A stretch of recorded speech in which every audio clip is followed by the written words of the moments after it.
call you and say, guess what? I got a client. They really want to buy a home in the next 6 months, but their middle credit score is 500. How can we get them up to at least 620 for them to buy a home in the next 6 months? What is their actual goal? And what are you thinking with that goal? Are we looking at house hacking? Are we looking at buying a single family residence? Are we looking at buying a condo? Because I think we have to stop the hemorrhaging first. We have to make a conscious decision. Are we done? And are we willing to acknowledge where we stand? What would you recommend they do to start building credit?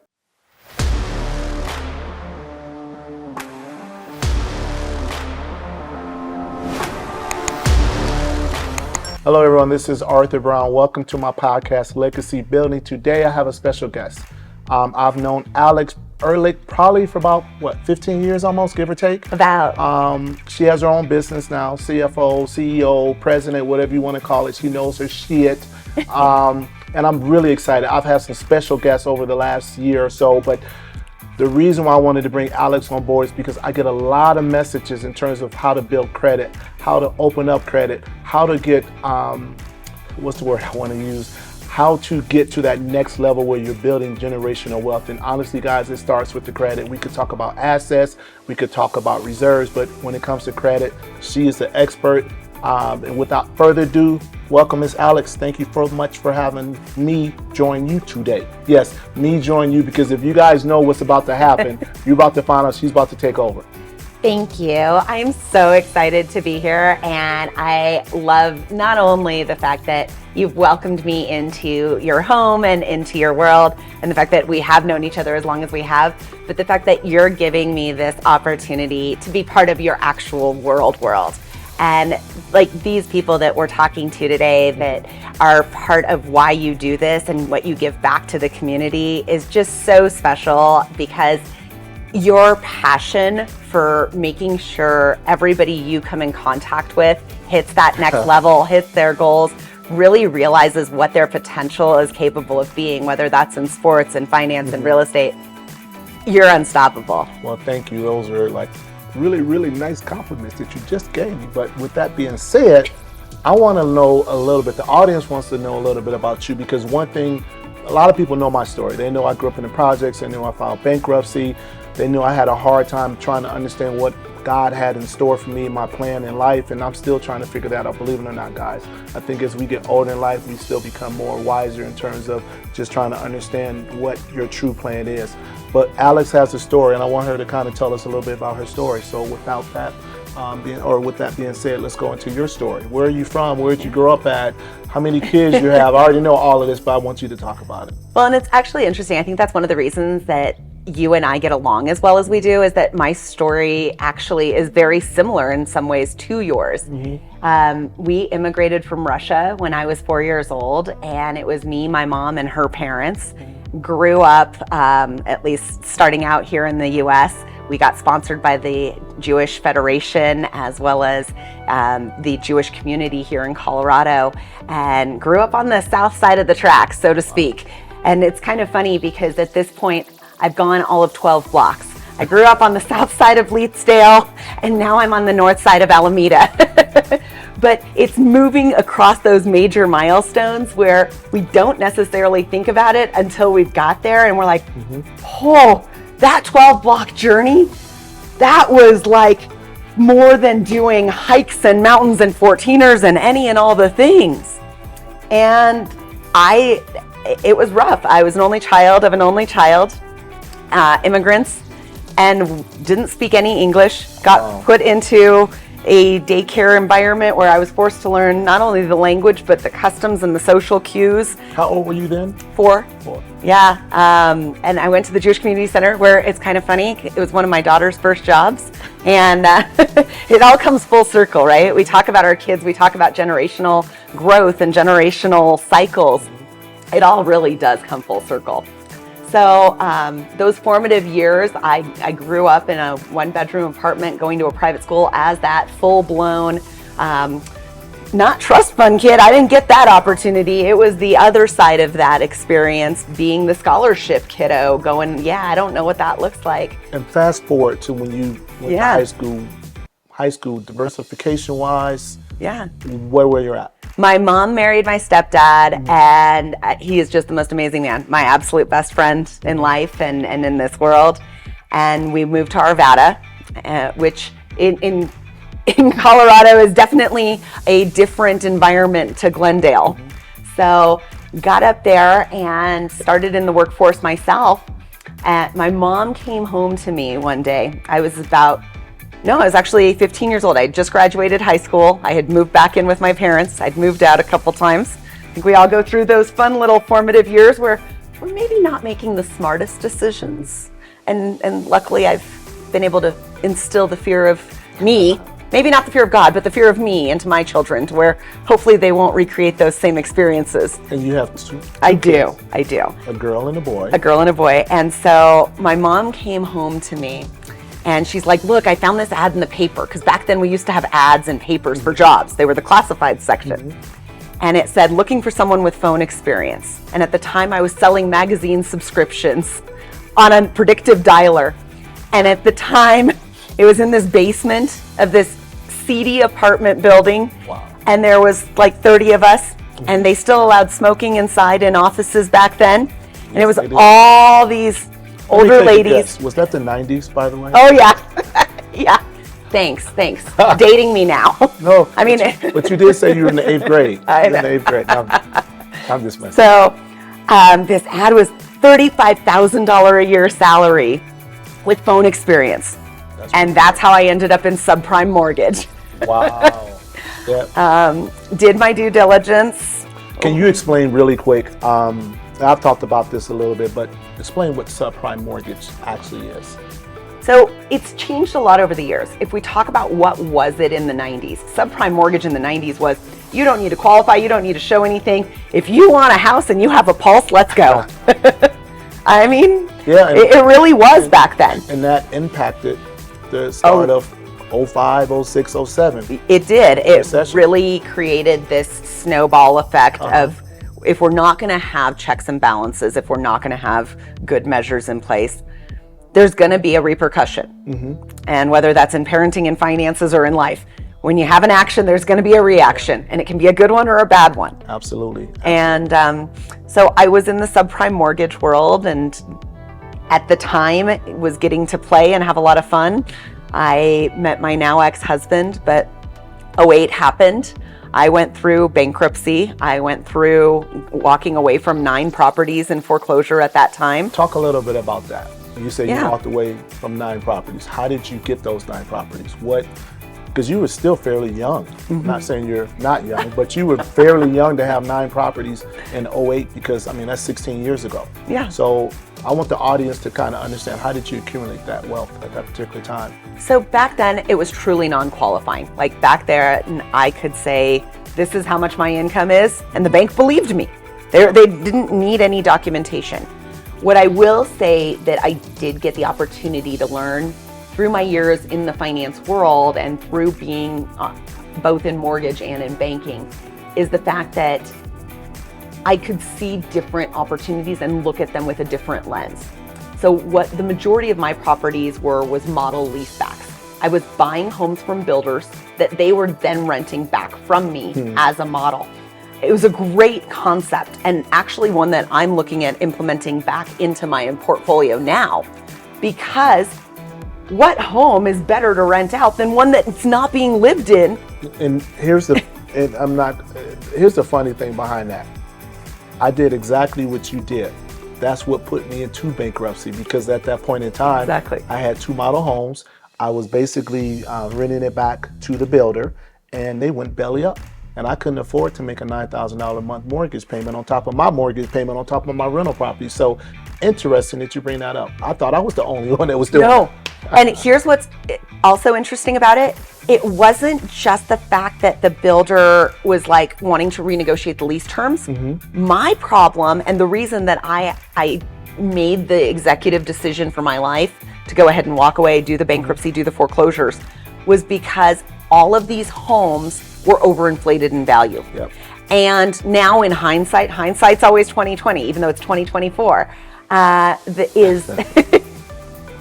like my one-liners. I like my mom jokes. So in hindsight, if I had held on to those properties, and if I hadn't looked at, oh my goodness, this entire chaos, fear in that moment, right now, I would be sitting so pretty. Not that I'm not pretty now, but I'd be sitting prettier, because here's why.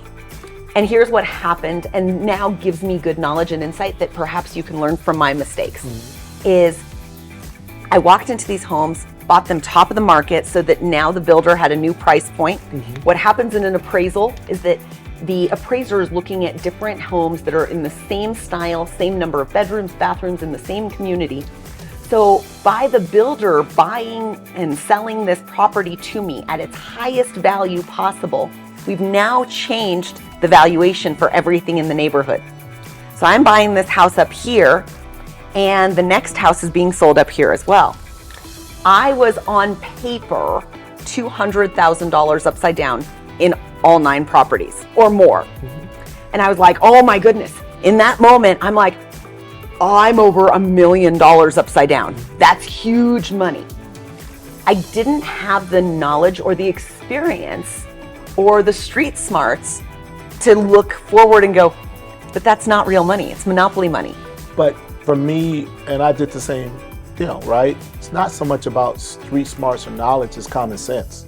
That's the way I look at it. And I let mine go because at that moment where we were living, and nobody projected where we would be at 16 years later, right? Because I think what you're getting at is if you kept on or held on to those properties, you'll be a multi-millionaire right now, right? Absolutely. Yeah, but if we knew that, then we would already be probably billionaires, but absolutely, that's a whole nother story. Then we'd be giving those properties away. Yeah, absolutely. No, and I love the fact that you're genuine in what you say, because we've all been through heartache. We've all been through situations. Are we making the right decision? Are we not making the right decision? And at that point in your life, that was the right decision for you. And it gave me the tools and knowledge that now have radically shifted the way that I'm able to support other people. Because here's the other things that I think, it's one thing to look at this real estate portfolio and go, oh my gosh, I gave this back. I gave it to the bank, I walked away. And it's never a but, it's an and. And when I did that, what else was going on in my world? In 2008, my daughter was 2 years old, and I had no medical insurance, and things were tumultuous with her father. And so it's like looking at what else was going on. The other part in hindsight that I look at isn't, I don't have any remorse or any negative thoughts towards myself when it comes to the bankruptcy. I'm sure you don't either. Nope. I look at that and go, you know what? There was a lot of really well-intentioned, thought out planning in doing that. It was a very humbling experience. It was a well-informed decision. Absolutely. The one thing that I look back on with that bankruptcy decision and the foreclosure decision is I wish I would have done it sooner. I wish somebody would have been available in my world that just granted me permission and said, the very minute the hemorrhage starts, the very minute it starts to hurt, get done with it now. So we're going to get deep right now, because you're bringing up like memories for me, because I remember when I filed bankruptcy, and I want to bring this out to everybody to understand this. At that point in my life, I never believed in filing bankruptcy. I would tell anybody and everybody, don't file bankruptcy. There's no reason to. Figure out a way. You got a Chapter 7, which you wash away everything, and you got a Chapter 13 where you reorganize it and you pay back to the courts, right? The reason why I'm kind of going in detail on this is because for me, like I said, I had A+ credit. I remember my attorney telling me, okay, for you to even have a chance to file bankruptcy, you need to fall behind on each and every bill that you have. And I looked at him like, what are you saying, fall behind? He said, yeah, why would the courts allow you to file bankruptcy when you still have A+ credit? It doesn't make any sense. So I had to fall behind on all of my credit cards, fall behind my mortgage and everything. And I had to reaffirm what I was going to keep and things of that nature. But it's so interesting that you bring that part of it up, because it hits home. And to clarify too, though, guess what? That has changed. That has changed. And this is where part of what I get to do every day is so impactful. You do not have to be behind on any of your bills to file bankruptcy. You can walk into a bankruptcy with a 700 credit score and walk out with a 760. Wow. There is ways of doing it strategically and intentionally. as long as you're eligible from a income and asset reserve perspective. And that's where I say doing it sooner rather than later. Also, nobody tattooed it on us. I don't see a bankruptcy on your forehead. I sure don't put it on mine. It's not just the good makeup, I promise. It's not covered up. I don't have a tattoo on my forehead. Nobody knows this stuff unless I choose and want to share it. And the stigma that our society has placed on these things doesn't need to be there because the courts have already allocated for it. The courts have already adjusted. If somebody is eligible, and I highly encourage anybody who's considering doing debt settlement, please, if you're considering doing debt settlement, at least go take the free consultation with a bankruptcy attorney first and see if you're eligible. If you're eligible, it's gotten so much harder to file. There's a reason you're eligible. Take the option. I give you permission. I wave my magic wand. I give permission. Well, you know I'm coming back at you, right? And I want you to explain to the audience debt settlement. Can you explain what that means? That is exactly what bankruptcy used to be. Debt settlement came about because everyone was like, nope, we're scared to file bankruptcy. And it's a process of taking all of your credit card debt, all of your outstanding debts, letting it go completely into default, usually into what's called a charge-off or a collection status. Both of those things are actually coded as a status 9, which in terms of credit scoring is so massively negatively impactful because we're not just looking at a simple 30-day late or maybe one small ding or a scuff as we look at it.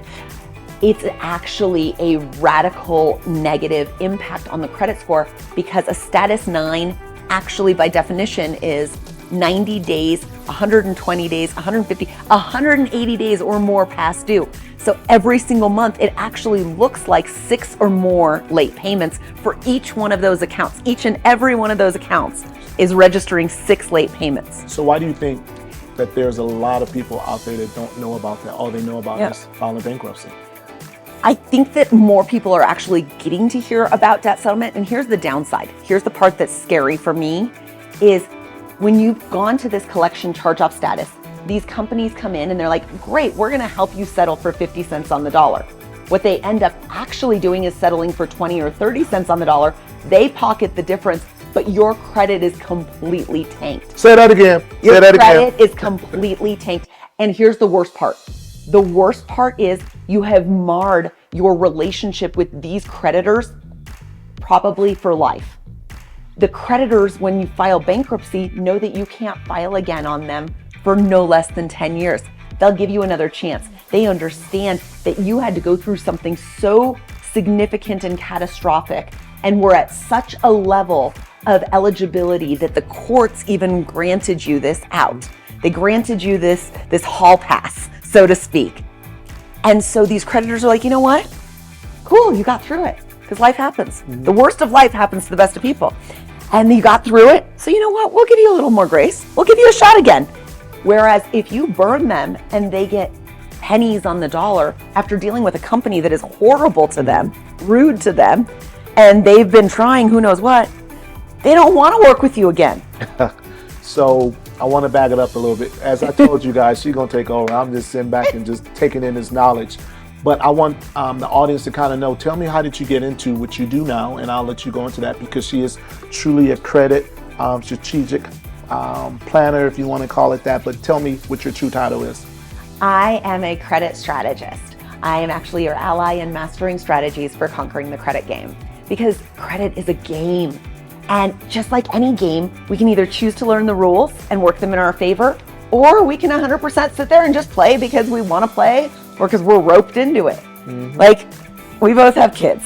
And so one of my favorite analogies when it comes to the credit game and the game of life is chutes and ladders.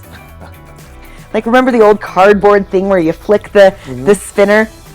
You can't tell me you didn't ever have that one time that you played with the kids and you maybe hit it a little harder or a little softer and just to get it where you wanted it to go. So the game might end. No, I would let them win all the time. Exactly, but you got the game to end. Yeah, you're right. It's like, oh, okay, cool. I'm going to take that chute all the way down. No, because when I met Alex, guys, she was actually what they call credit repair specialist, if you want to call it that. But I realized at that early stage in her career, she was going to be much more than just a credit per individual, and she's taken that to different levels. And as we talk, we're going to go more in depth with what she truly is passionate about and what she does over and over, not only for her clients but her family, friends, and so forth. Passion. Tell me, why are you so passionate about this? Because we all are going to go through life, and it's so much when we're going through life. What's important at the end of the day? Family is important at the end of the day. Our own well-being, our relationship with our family, our sphere, our community, our God, whatever it is for each and every one of us. Notice and nowhere in there did I say our finances. Notice nowhere in there did I say our credit. That's not. At the end of the day, that's not what matters. That's a tool. It's a great tool, but it's not what gets us there. And the reason why I bring up passion is because I'm passionate, and we both know we've ran across so many people in this business, and what they look at is how much money they make on the deal, right? I think when we first met years ago, I had a situation. I remember back in the day, you used to come to different mortgage company offices. You would sell your product, sell your company, and I always felt like you were way bigger than that. And what I do now is, even though I work for a mortgage company, I'm building my brand, because for me, this day and age, people look at you. They don't really look at the company. They follow you. They believe in what you're representing, what you're trying to build. So from what you're doing now, if you go back 15 years from what you did to where you're at now, what's been the biggest thing that you've seen in the mortgage industry, real estate industry, title industry that's changed for individuals who are trying to get their credit back on par where they should be? Because back in the day, it was way harder than it is now. It is. I think that we as consumers have so much information available to us. The ability to process and trust and respect that information is what has changed. 15 years ago, and let's think about that, 15 years is nothing. My son's about to be 15. I know, but like my son's about to be 15, like that was just yesterday. He was here. He was like, quicker. It's there. And the information that we had 15 years ago, we trusted our family. We trusted our bank. We trusted referrals. So therefore, the people we were most of the time getting introduced to had either gone through it themselves or were actually being connected to us intentionally. I feel like we've done ourselves as a community and as a society a disservice with all of this instant information. We watch reels, we scroll, we look at TikTok, and it's 30 seconds, it's 3 seconds, it's 2 seconds. How much information are we missing?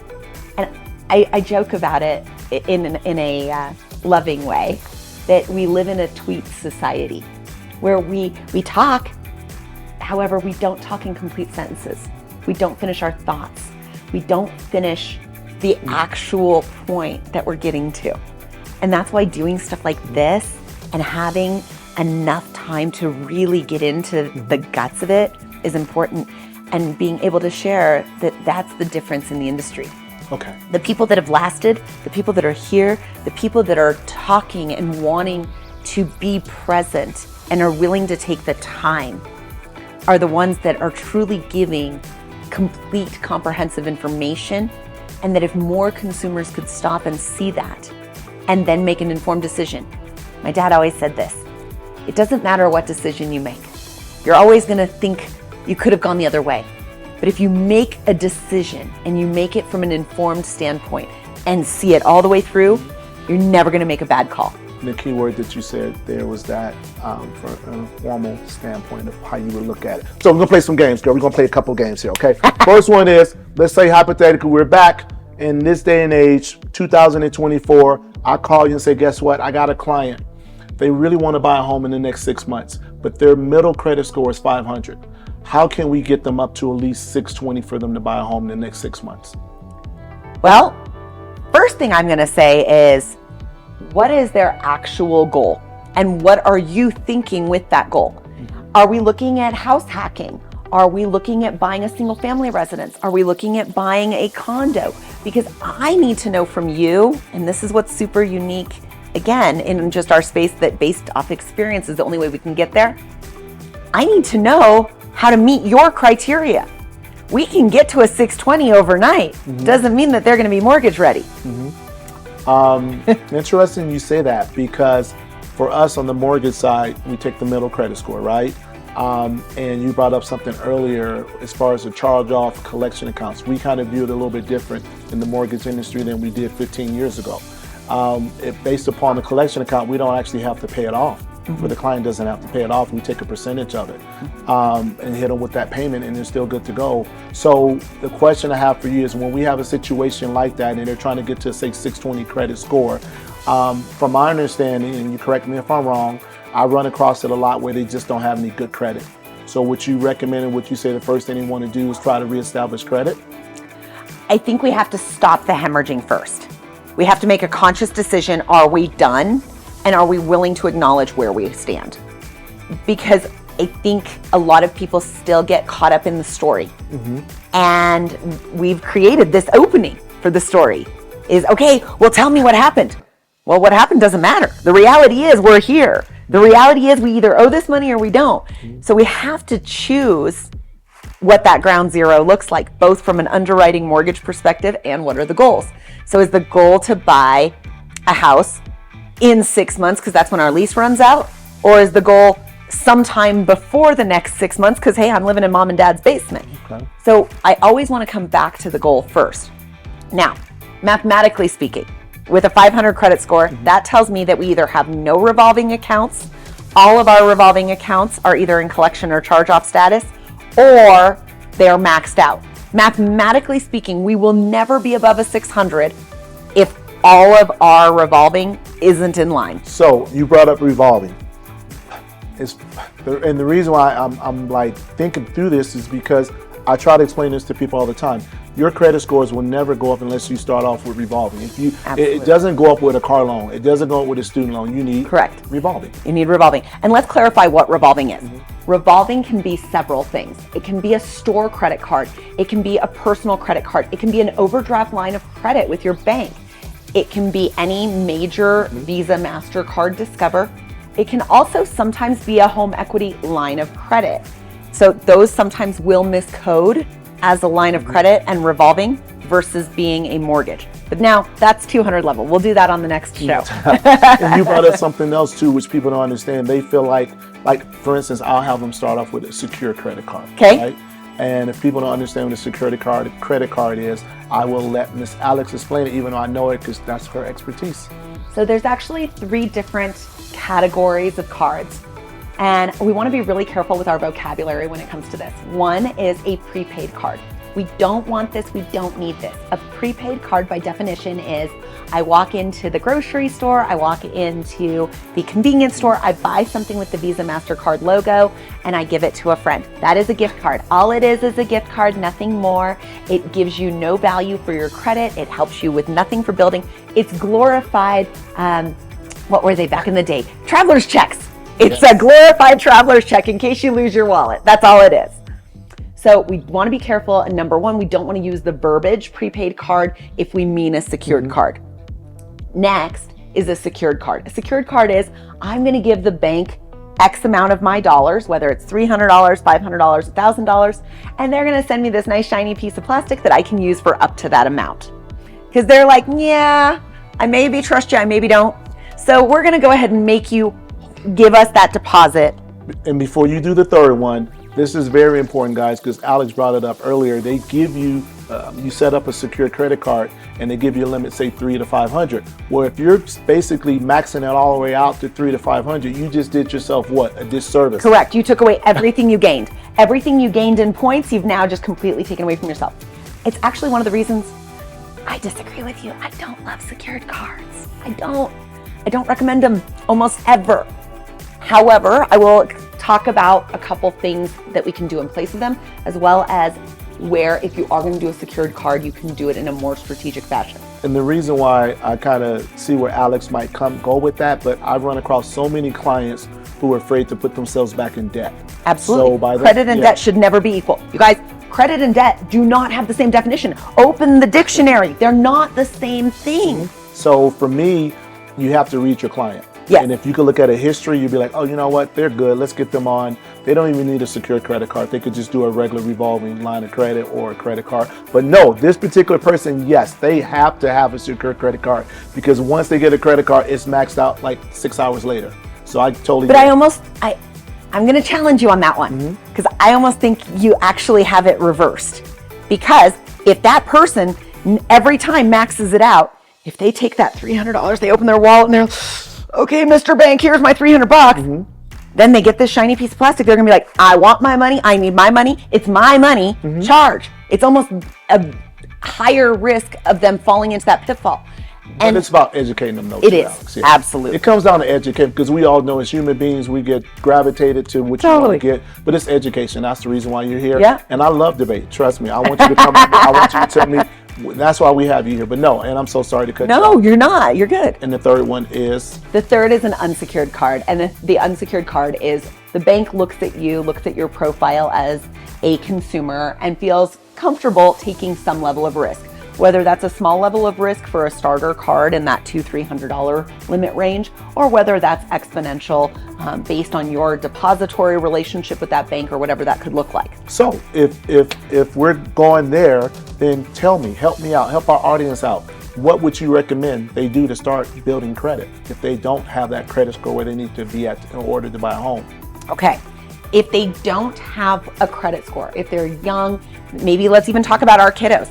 18, 19, 20, 21, they're starting out. My very, very favorite go-to answer, and I know there's going to be reasons you're going to challenge me on this one, is authorized user. The authorized user I love that concept, absolutely, 100% still works. And I'm going to get a little old school. This is one of the very few high horses I do like to sit on. Is I think that we should empower our children, not enable them. So when you say authorized user, explain what that means. I put my daughter on, I believe it was 4 of my cards when she turned 14. You got 4 credit cards, girl? Oh, I've got way more than that. Oh, okay. All right. I'm just double checking. I've got close to 40. I know, I'm dumb. Do not do what I do. Say what I say, not what I do. This podcast is over. It is over. Cut. So I strategically added my daughter. I chose to do it at 14 because she was traveling internationally. There were things that I needed to give her the ability to do and transact. For most people, I recommend doing this at 17 and a half or even at 18. What you're gonna do is add your child as an authorized user. It's literally getting a secondary card off of your account for that kiddo. What happens the very next month, and here's a key piece too that we don't talk about in society, especially when it comes to credit. Statement cycle close date. This will be your best friend. The statement cycle close date, the statement ending date. On that next statement ending date, the entire account, all of those wonderful, perfect on-time payments, that low balance versus limit, that long length of history is all gonna copy onto the person that you add as an authorized user. Yep. And so they're gonna get all the benefit. You get no downfall from them, and they get no downfall from you. Now, here's the couple caveats. Don't give them the card. Don't give anybody the card. Use it one time for a pack of gum, shove it back in the drawer, shred it. Do not give the authorized user the card. You don't even need to tell them you did it. I'm laughing because you're so true. I mean, that's what I did with both of my girls. I basically, when they were younger, I put them as authorized user on my credit cards, and then I did not give them the credit cards until they got to college. Yeah. Because they needed to use credit cards when they got to college. But no, I get it, totally. So, and I take it another step further. If don't add, especially because we live in this computer day and age, do not add your kiddo to a card that is older than they are. The computer will register that as an error. Don't add them to something that's older than they are. The other thing, authorized user works in every direction. What generation got hit in 08? Are you talking Boomers. about boomers? Boomers got hit. Like in 08, they all laid down, rolled over, got annihilated as far as income, credit, everything. Most of them had credit card debt because everyone was giving away free money. And so those are the people that filed bankruptcy and did all the things. They also learned from it because then they walked out of this bankruptcy and said, nope, I'm never gonna have a credit card again. That's what got me in this mess. That's what got, I'm not doing it. Well, how old are most boomers' kids today? That's us. Yeah. I mean, we're gonna make ourselves younger than we are. we're going to go with the fact that our parents are moment. boomers. If my parents in '08 had said, nope, never going to do a credit card again, and now I have this card that I opened after my bankruptcy that's now 14, 15 years old, I can add my parents as an authorized user. It goes in every direction. It's like a crossword puzzle. We're not limited to just our children. Got it. Okay. Authorized user is my first go-to. The second go-to, if we are not going to do a secured card, is the old school catalogs.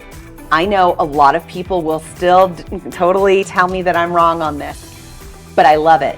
Finger Hut, guess what's back? Montgomery Ward's is back as a catalog. Swiss Colony, all of these companies will... Finger Hut? Yes.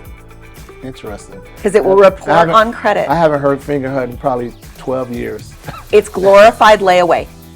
But guess what I can't buy on it? I can't buy groceries. I can't buy gas. I don't have to give that $300 deposit. But now I have a reporting revolving trade line that has a super low usage. Got it. No debt. Interesting. I think that those are good key pieces. Yeah. Disputes. I see it way too many times where a couple or individual will go to a credit repair company and they would tell them, hey, look, this is what you need to do to get your scores up. You need to dispute this card, that card, this card, that card.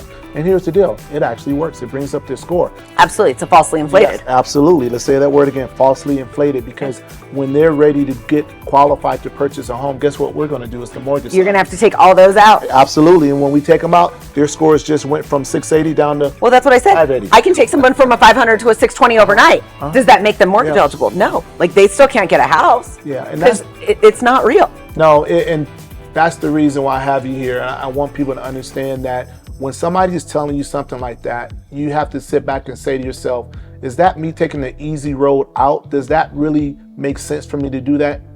Chances are, yes, it does make sense for you to do it because you're not educated enough to understand that. But when you're talking to professionals, we're going to be honest, we're going to be real, and we're going to tell you that's a no-no. What you have to do is figure out what really is going to make sense for you to get this home, and it's not disputing credit cards. So Correct. I want you to go into a little bit about why does anybody want to dispute anything on their credit, if possible? Okay.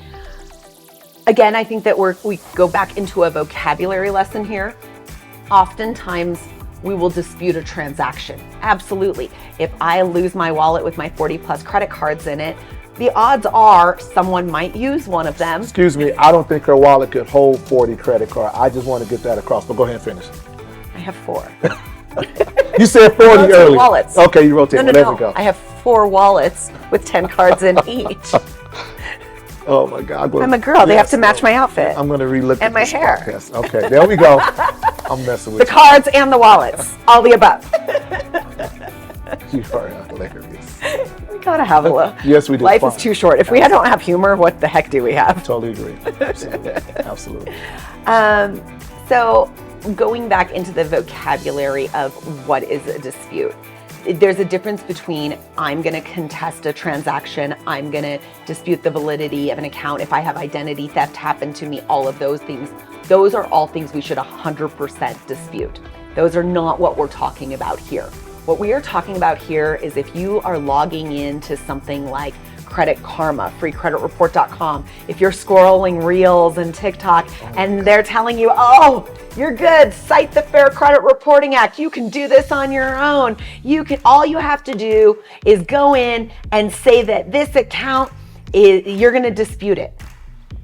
Well, if you do, we're going to come back and talk about freecreditreport.com and Credit Karma in a second too. I want to go over Credit Karma. I know. Thank you for bringing that up. We are going to go over that. However, before we get to that, is if you log in online, you're going to see, and you go to the dispute section, even on the credit bureaus themselves, Experian, Equifax, TransUnion, you're going to notice about 6-7 choices. The balance is wrong, the dates are wrong, already paid. It's going to give you these choices. And then there's the bottom choice. The gray box of doom. It's the gray box of doom. People, please, I implore you, do not step into the gray box of doom. It is there as it's a trick, not a treat. But this is what most people will do organically. We want to tell our story. We want to be heard. We want to give you all the things and all the feels and all the emotion behind what got us there. And that's what they'll do. They'll start telling the whole story.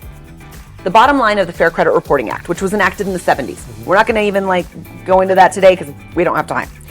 But the bottom line is everything must be 100% accurate. Everything must be 100% verifiable per 1970 standard. And that's not logistically possible in this computerized day and age that we live in. So the correct answer, if you're going to dispute something online, which again, I'm not encouraging you to do, especially if you're in the middle of a mortgage process, but if you're going to do it, the correct answer is, I have no idea what this account is. You prove to me that it meets all the standards. Love it.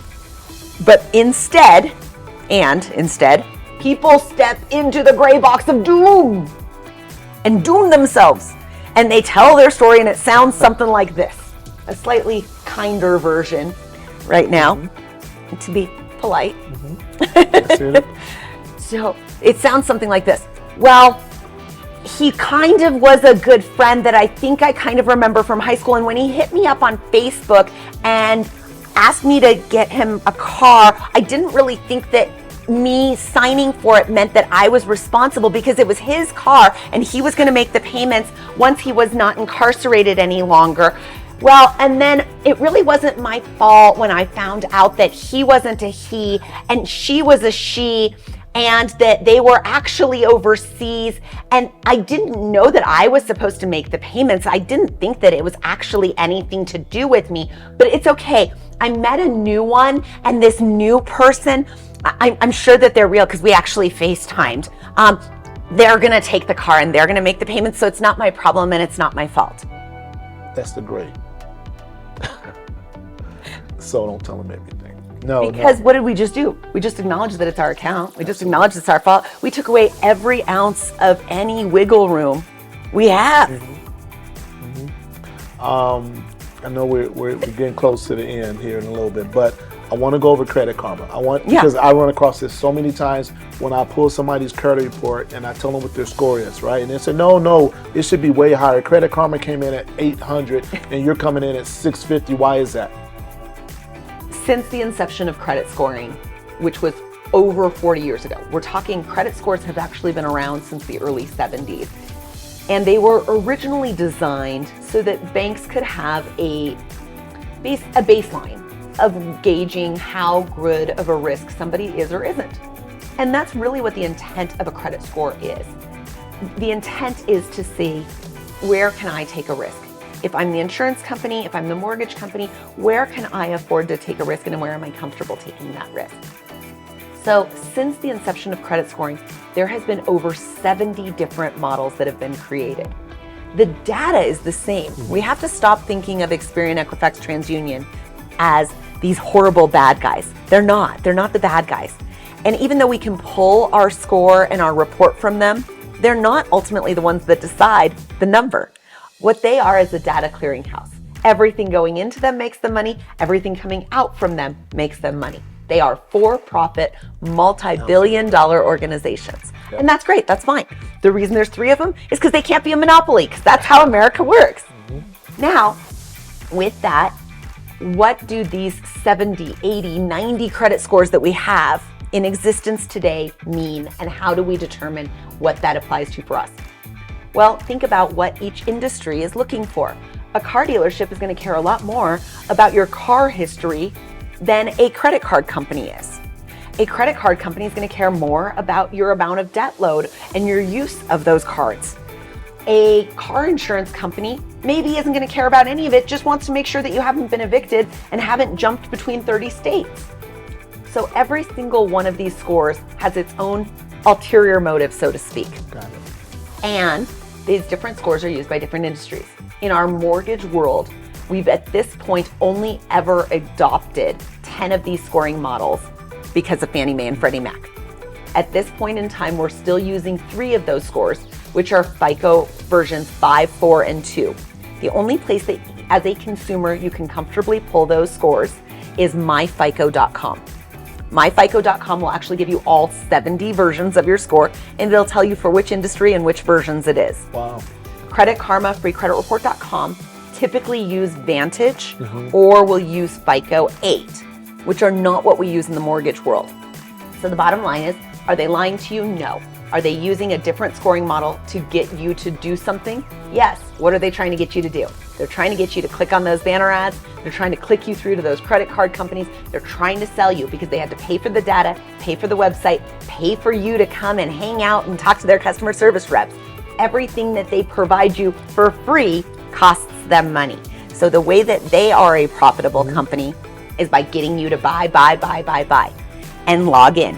And the minute you subscribe, the minute you check your score, even once, I tell people all the time, stop monitoring, unsubscribe from all of this stuff. Stop it. Overall, the average online score is inflated by as much as 10%.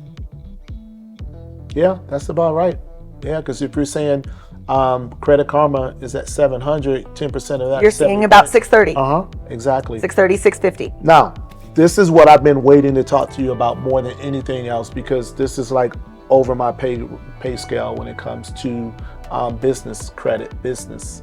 People I run across, they always say, Arthur, I want to buy my house underneath my business. I want to have credit cards underneath my business. I don't want any of this to be underneath my name.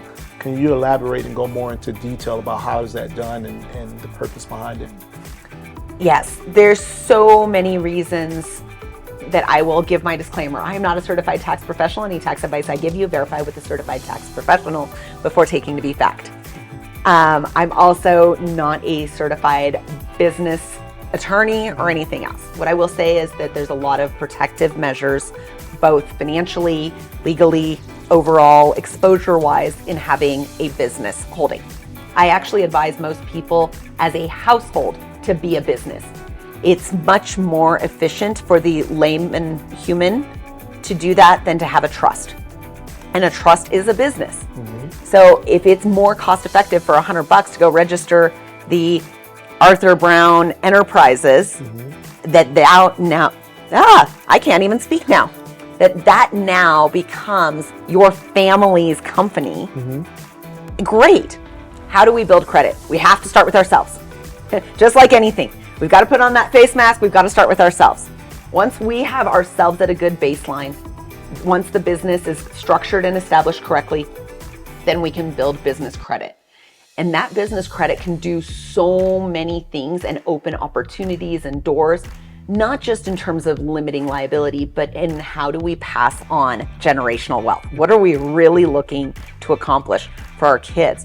Because now we can give them the company instead of giving them a asset that might have to go through probate. The company is not going to have to go through probate, especially if they already own it.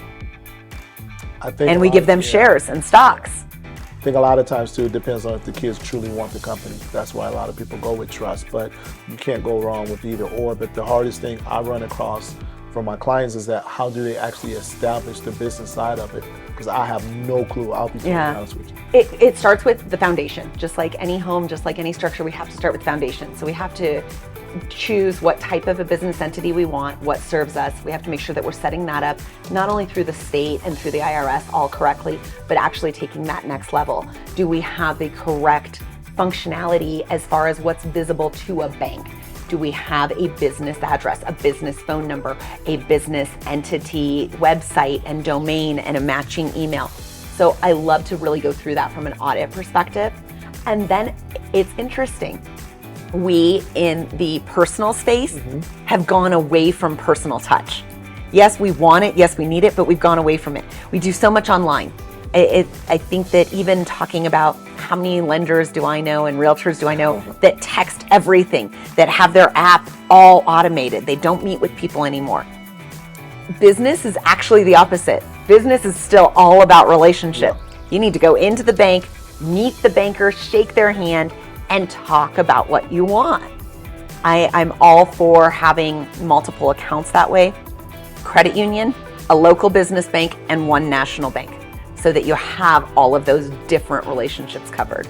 Got it. And I believe, didn't you tell me you have a couple of business credit cards? Yeah, exactly. Yeah. On that end. Finishing up, legacy building for me, the way I approach things is because you've owned real estate over the years, and I know you currently own your home and so forth. If you had to layer it as far as what would be the most important part of owning a home in terms of credit, assets, income, where would you line them up at? Which one would be 1 to 3? Starting off with, which one would be number 1 in your opinion? For the average transaction, I would say it really starts with education, and then it would be, it would have to be credit, because with credit and in being in the right position, you can do 0 down.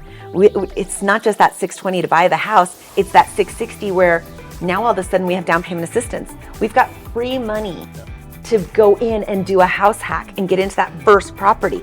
Then we sweat equity it, because also if we have credit, then we can go get that Home Depot card that we can do those renovations with. Like, there's those next pieces of leverage.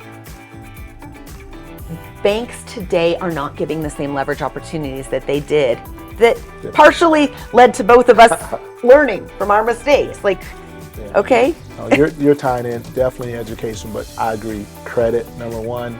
I would say assets, number 2, and income, number 3. And the reason why I say income, number 3 is because if you really want to go out there and get another job making $2 more to qualify, you're going to find a job making $2 more.